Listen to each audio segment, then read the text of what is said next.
Fala pessoal, tudo bem? Eu sou o Bira Muniz e você está no canal Bira sobre Rodas. Aqui a gente fala de tudo um pouco: carro antigo, carro moderno, tecnologia, papo furado. No vídeo de hoje, vamos tratar de um assunto um tanto quanto chato para os fãs de carros antigos: a dificuldade com mão de obra. Mas sem enrolação, vamos começar. Solta a vinheta. Pois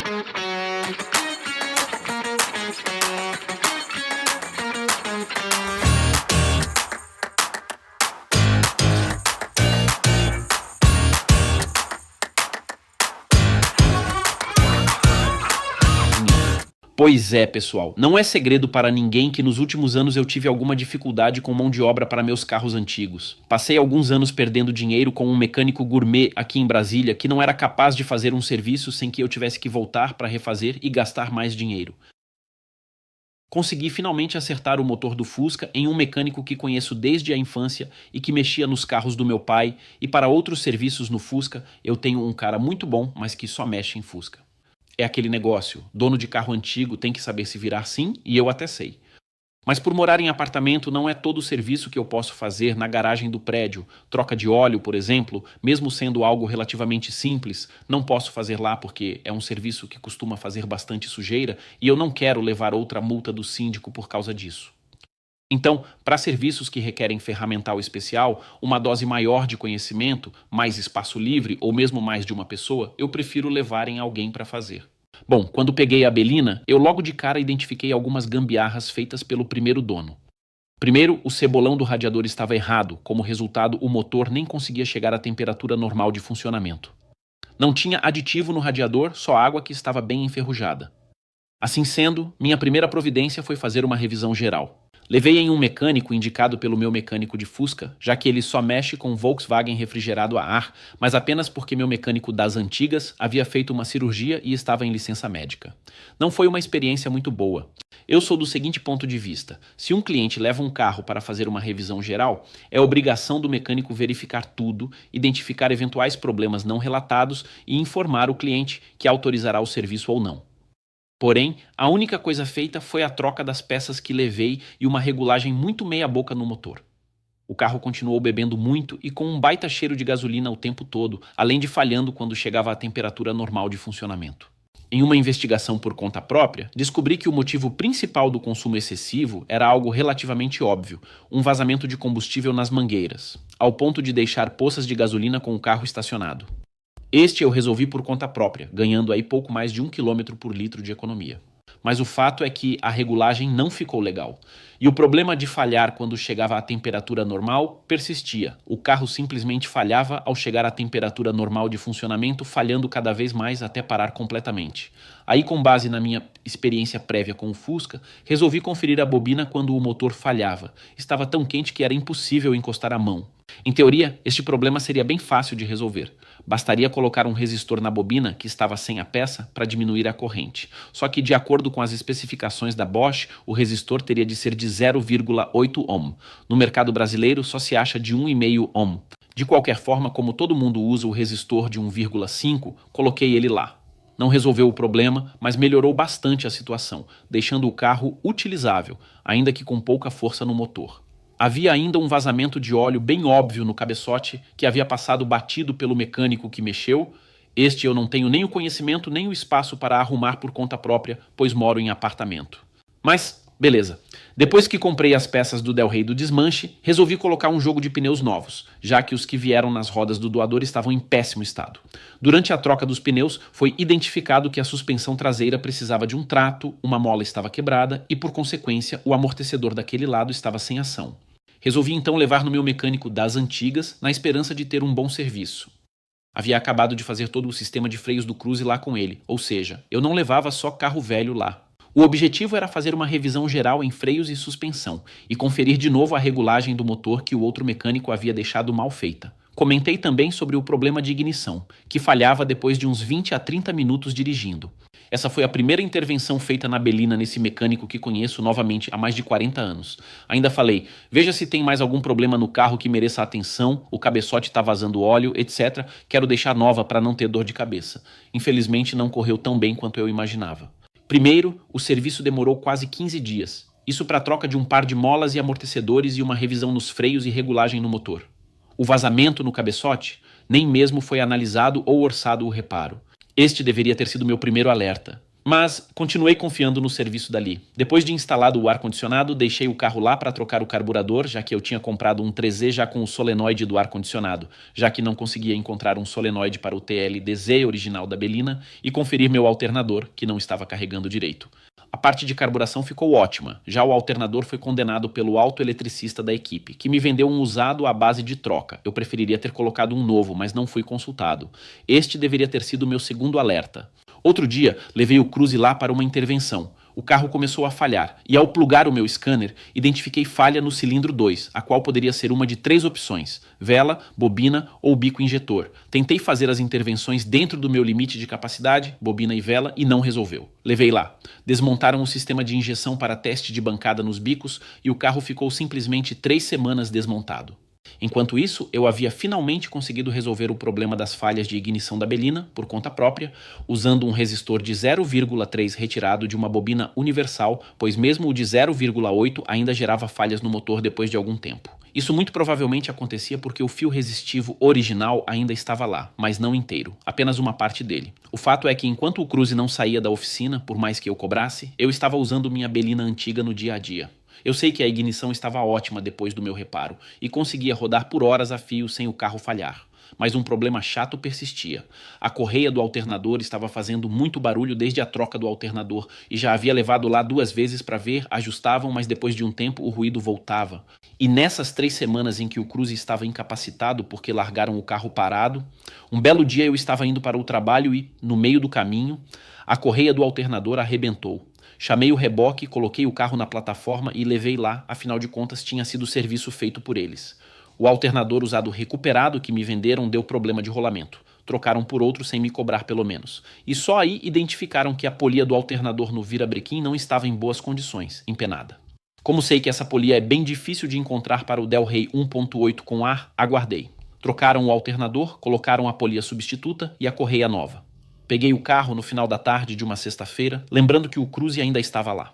No sábado fui usar o carro e uns 10 minutos depois que saí de casa começou a falhar, com sintomas claros de falha de ignição. Não acredito, eu tinha arrumado essa bagaça. Cheguei no meu destino e vi. A bobina estava fervendo e o positivo não estava ligado no resistor como eu havia deixado, mas direto na bobina. Acionei o mecânico, afinal eu estava parado na rua por erro dele, se justificou dizendo que como o carro dormiu na rua pela oficina cheia, desligaram a bobina para não roubarem, etc e tal. O que sei é que tentando fazer o carro pegar, arriei a bateria e falei: cara, traz só um cabo de chupeta aqui, pois não tenho um. Assim a gente liga o carro e eu vou para casa. Inventou um monte de desculpa para não me socorrer e me mandou um guincho, que, detalhe, eu tive que pagar. Levei o carro lá, deram uma carga na bateria, com muita dificuldade conseguimos fazer o carro pegar. O guincheiro, muito gente fina, ficou lá tomando uma cerveja comigo enquanto eu esperava, e suspeitava que o carro estava fora do ponto. Eu também suspeitava disso, os sintomas eram bem claros. Consegui chegar em casa, estacionei o carro e subi com a minha bateria para fazer uma carga lenta completa, que no meu carregador leva quase 2 dias. Depois de 2 dias, desci com a bateria carregada, esperando usar o carro, coloquei o fio da bobina na ligação correta e nada, não pegou. E eu sempre estive acostumado com o carro funcionando com muita facilidade na primeira partida do dia. Como eu tinha que ir para o trabalho, minha mulher estava usando o carro dela, o Cruze ainda estava na oficina, larguei tudo e peguei um Uber para o trabalho, voltando de ônibus. Já estava sem paciência, na quarta-feira peguei o carro da minha mulher e passei na oficina. Sábado tinham me dito que era só remontar o Cruze, mas o carro estava no mesmo lugar, na mesma posição, com as peças jogadas no mesmo lugar. Não tinha nem condições de eu levar em outro mecânico. Tive que brigar com meu velho amigo para fazer o serviço andar, não teve jeito. Finalmente remontaram o Cruze, peguei ele de volta. Eu já estava mesmo decidido a trocar o carro há um tempo, pois já estamos com ele há 7 anos. Levei para avaliar na concessionária do carro escolhido, peguei uma boa avaliação e fechei negócio, sendo que o carro fica comigo para meu uso até que o novo chegue. No dia em que fui levar o Cruze para fazer o laudo cautelar, justamente enquanto eles estavam fazendo o laudo, a luz de injeção acendeu novamente. Como na avaliação inicial do carro não havia o defeito e apareceu durante a vistoria, eu supus que fosse algo relacionado à mudança de combustível. O carro estava abastecido com etanol e voltei para a gasolina pouco antes. Como aparentemente não era defeito, ficou acordado que eu teria que entregar o carro com a luz apagada. Fiz um reset na injeção ao chegar em casa, desconectando a bateria por alguns minutos e aparentemente estava resolvido, mas depois de uns 10 minutos andando, a luz acendeu de novo, ainda sem falhas aparentes de funcionamento. Pluguei meu scannerzinho e foi identificado o erro P0402, redução da eficiência do catalisador, algo improvável para um carro com apenas 66 mil quilômetros. Como o funcionamento do carro aparentemente não estava afetado, continuei andando com ele, decidido a levar para ver, já cogitando outra oficina assim que tivesse um tempinho, mas alguns minutos depois começou a falhar de novo e a luz de injeção não estava mais acesa, e sim piscando. No scanner, o erro de falha de ignição do cilindro 2, sendo que eu havia acabado de trocar o bico injetor desse cilindro pelo mesmo problema. Eu não queria levar no mesmo lugar, mas como não tinha 2 dias que eu tinha tirado o carro de lá por causa do mesmo defeito, acabei voltando lá mesmo, isso no último sábado. Me prometeram devolver o carro no mesmo dia, o que obviamente não aconteceu. E enquanto isso, a Belina parada em casa, pois eu ainda não tinha tido tempo de futucar para descobrir o que acontecia ali. Mas tudo bem, era sábado cedo, deixei o carro lá e fui para casa. E resolvi mexer na Belina para passar o tempo e me distrair e principalmente descobrir o que estava acontecendo. O carro não pegava ajuste de ponto de ignição de jeito nenhum, funcionamento todo quadrado, estava horrível. Resolvi fazer o que eu ainda não havia feito. Tirei a capa da correia dentada para conferir o sincronismo do motor, coloquei o volante do motor na posição OT e, não me surpreendendo nem um pouco, conferindo a marcação na polia do comando, descobri que me entregaram o carro com o motor totalmente fora de sincronismo. Me espanta que eu tenha conseguido andar os 10 quilômetros que andei no sábado antes do carro parar e os 2 quilômetros depois até minha casa. Isso para mim foi a gota d'água. Depois de 2 dias, isso porque me prometeram o carro para o mesmo dia, me ligaram para dizer que o Cruze estava pronto e que o problema era só a vela do cilindro 2 que foi trocada e o problema sumiu. Sinceramente, tenho lá minhas dúvidas. Caramba! O cliente sem carro logo depois de retirar da oficina e levam 2 dias úteis para testar uma simples troca de vela, peguei o carro e estou morrendo de medo de o defeito voltar antes de eu deixá-lo na concessionária e ter que procurar outro mecânico para resolver o problema, já que tomei a decisão de não pisar mais lá e atrasar a entrega do carro novo, ou pior, perder uma parte da avaliação. Pessoal, aqui é o Bira de carne e osso, não é o Avatar. Isso aqui é depois da gravação, tá? Quando eu gravei o vídeo, o carro já estava pronto, né? Eu tô com ele aqui, o Cruze, mas ainda não tinha retirado. Eu ia tirar aquele dia, mas acabou que eu não consegui. Acabei de tirar o carro lá. Bom, a oficina é bem perto aqui da minha casa, né? Aí eu parei ali no posto, calibrei os pneus, vim pra casa. Aí eu parei aqui na portaria porque eu ia pegar uma encomenda. E quando eu desço do carro, eu escuto um barulho de fervura, um negócio assim. Eu olhei a temperatura do motor, tava normal. Aí quando eu olho embaixo do carro,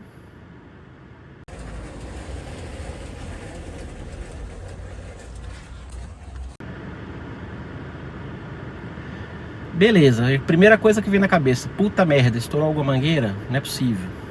Levantei o capô do carro, o cara me deixou a tampa do reservatório de expansão frouxa, tava vazando por cima.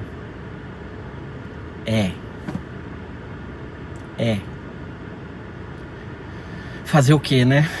Esse aí já não vê mais meu dinheiro, nunca mais piso lá.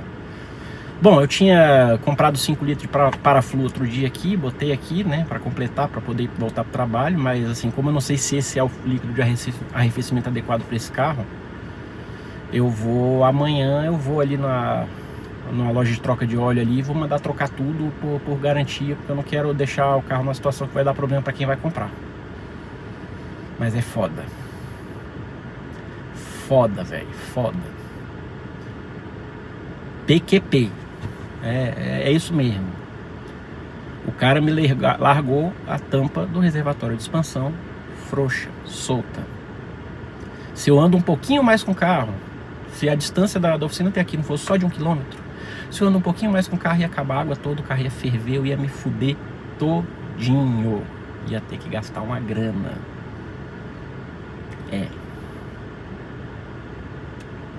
É isso aí, continua o vídeo. Não sei qual é a minha missão. A nossa. De novo aqui. Eu vim pro trabalho, né? Acabei de chegar aqui e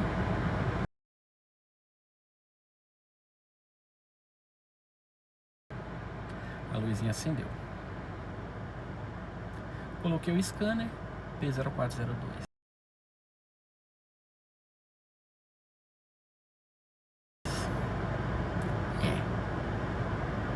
Tenho que arrumar isso, porque eu não posso entregar o carro assim. Vamos ver o que eu vou fazer. Eu de novo. Então, vamos lá. Como eu tava dando erro de catalisador, eu não tava querendo perder muito tempo, eu fui pessoal especializado em loja de escapamento, né? E realmente o catalisador do carro tinha ido pro pau, né? Uma coisa que o outro mecânico deveria ter percebido. Enfim. Aí me deram duas alternativas. Ou a correta, que seria trocar o catalisador. Não é barato, mas é um negócio, o conserto feito certo. Ou fazer um negócio para enganar o sensor e apagar a luz, que seria colocar um espaçador ali na sonda lambda, né? Apesar de eu estar entregando o carro, eu prefiro fazer a coisa certa. Então eu gastei R$ 1.500 já colocado no catalisador novo. Paralelo, lógico, né? Eu não vou botar o original que custa mais de 10 pau. Então, assim, botei o catalisador lá, acabou o problema, apagou a luz, sumiu a mensagem de erro. Pronto, o carro tá pronto para entregar. Abelina, bom, tentei ajustar o sincronismo em casa, mas provavelmente o tempo rodado fora de sincronismo causou algum dano maior, pois não consegui mais regular o motor a contento. Fiz um quebra-galho apenas para tirar o carro da garagem e dirigi 1 quilômetro até outro mecânico, este que foi indicado por um colega aqui do trabalho, que também tinha carro antigo, já teve um Opala e um Escort AP. A diferença de atendimento foi assim, absolutamente surreal. Não só o novo mecânico topou receber o carro num fim de manhã de sábado e guardar lá, mesmo sabendo que só conseguiria mexer na segunda-feira, como a comunicação está em outro nível. Se com o meu mecânico anterior eu precisava me deslocar até lá para saber como estava o serviço, pois ele não atendia ligação, WhatsApp e nada, este me atualiza 2 vezes por dia. Identificou problemas que eu nem sabia que tinha, com imagens e vídeos para detalhar o diagnóstico. E então estou aqui esperando o carro ficar pronto, pelo menos sabendo que o novo mecânico não me deixa haver navios no quesito informação. Eu só posso supor que o problema que tive com o outro mecânico foi algo muito simples: má vontade. Não apenas de mexer com carro antigo, mas simplesmente de me atender. É uma pena que alguém resolva perder um cliente de 2 gerações por causa de má vontade e erros primários. Mas enfim, espero ter finalmente achado um mecânico para cuidar do meu carro antigo. E como o carro de uso diário será novo, não espero ter dores de cabeça com ele. Por hoje é isso, pessoal. Se você gostou do vídeo ou se identificou com o meu desabafo, não deixe de deixar seu like e se inscrever no canal. E caso tenha alguma história semelhante para contar, deixe aí seu comentário. Espero vocês no próximo vídeo. Até lá!